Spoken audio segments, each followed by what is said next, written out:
श्री गणेशाय नमः। कार्तिक महात्म्य 22वां अध्याय।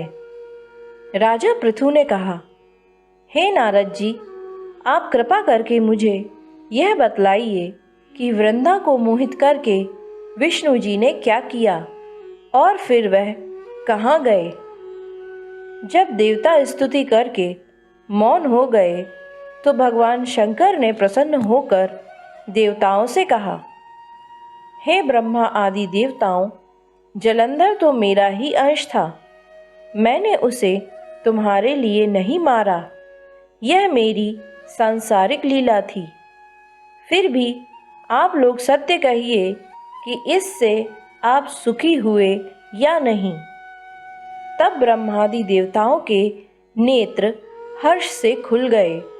उन्होंने शिव जी को प्रणाम करके विष्णु जी का सब वृत्तांत कह सुनाया, जो उन्होंने बड़े प्रयत्न से वृंदा को मोहित किया था तथा वह अग्नि में प्रवेश करके परम गति को प्राप्त हुई।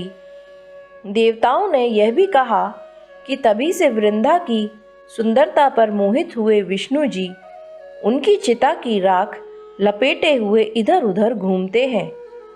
अतः आप उन्हें समझाइए, क्योंकि यह प्राकृतिक चराचर आपके अधीन है।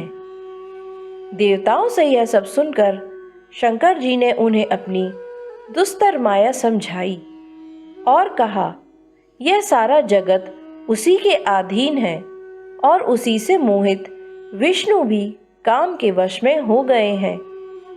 परंतु महादेवी उमा, त्रिदेवी की जननी, सबसे परे वह मूल प्रकृति परम मनोहर और वही गिरिजा भी कहलाती हैं। विष्णु जी का मोह दूर करने के लिए आप सब उनकी शरण में जाइए। यदि वह प्रसन्न हो जाएंगी तो आपका सब काम हो जाएगा। शंकर जी की आज्ञा से सभी देवता मूल प्रकृति को प्रसन्न करने चले। उनके पास पहुंचकर उनकी बड़ी स्तुति की। तभी आकाशवाणी हुई, हे देवताओं, मैं 3 प्रकार से तीनों गुणों से पृथक होकर स्थित होती हूँ। सतगुण से गौरी, रजोगुण से ज्योति रूप हूँ तथा आप लोग मेरी रक्षा से यदि सादर उन देवियों के पास जाओ तो वह तुम्हारे मनोरथों को पूरा कर देंगी। यह सुनकर देवताओं के नेत्र खुल गए। वह भगवती का आदर करते हुए गौरी, लक्ष्मी और सरस्वती को प्रणाम करने लगे। सभी देवताओं की भक्तिपूर्वक प्रार्थना से वह सब देवियां प्रकट हो गईं। सभी देवताओं ने खुश होकर निवेदन किया। तब देवियों ने कुछ बीज देकर कहा, इन्हें ले जाकर विष्णु जी को दे दो, तुम्हारे सभी काम सिद्ध हो जाएंगे। ब्रह्मा आदि देवता उन बीजों को लेकर विष्णु जी के पास गए और वृंदा की चिता भूमि में उन बीजों को डाल दिया, जिससे धात्री, मालती एवं तुलसी प्रकट हुई। विष्णु जी ने ज्यों ही उन स्त्री रूप वाली वनस्पतियों को देखा तो वह उठ बैठे। कामासक्त चित्त से मोहित हो उनसे याचना करने लगे। धात्री व तुलसी ने उनसे प्रीति की तो विष्णु सारा दुख भूलकर देवताओं से नमस्कृत हो अपने लोक को चले गए। वह पूर्ववत सुखी हो शंकर जी का स्मरण करने लगे। यह आख्यान शिव जी की भक्ति देने वाला है। इस प्रकार कार्तिक महात्म्य का 22वां अध्याय पूर्ण हुआ। श्री गणेशाय नमः। कार्तिक महात्म्य 23वां अध्याय। नारद जी ने कहा, हे राजन, इसी कारण से उद्यापन में तुलसी की जड़ में भगवान विष्णु की पूजा की जाती है। तुलसी का मूल प्रदेश भगवान विष्णु को प्रसन्न करने वाला है।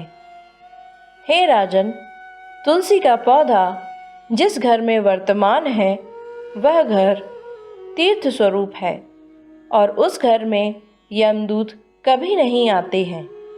यह पौधा सब पापों का नाश करने वाला तथा अभीष्ट फल को देने वाला है।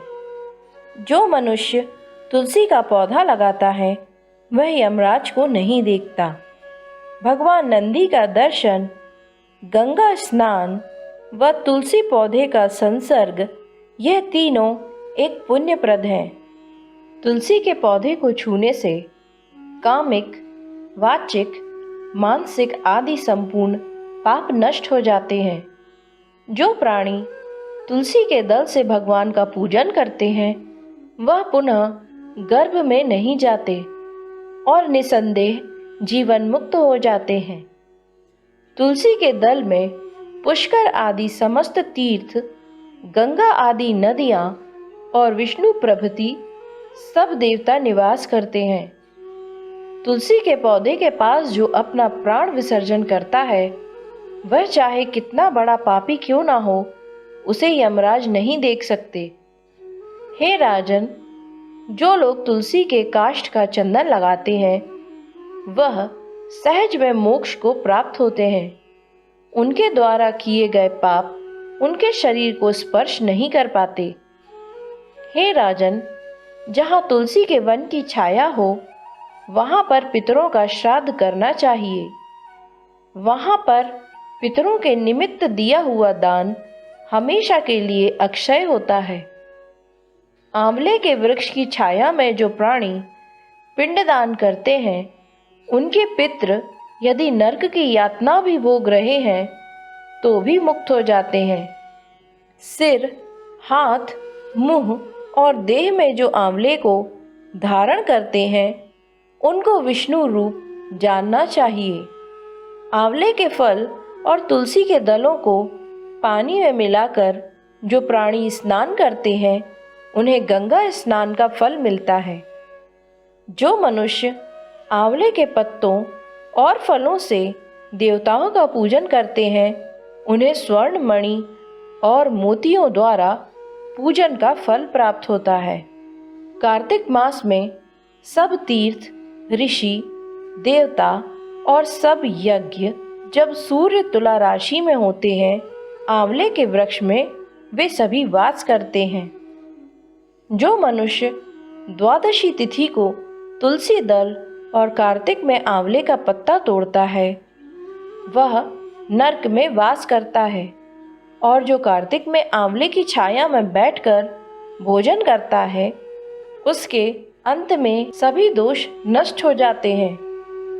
कार्तिक में जो आंवले की जड़ में विष्णु जी का पूजन करता है उसे श्री विष्णु क्षेत्रों व पूजन का फल प्राप्त होता है।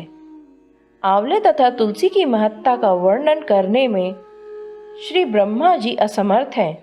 इसीलिए धात्री और तुलसी जी की जन्म कथा सुनने से मनुष्य अपने वंश सहित मुक्ति को पाता है। इस प्रकार कार्तिक महात्म्य का 23वां अध्याय पूर्ण हुआ।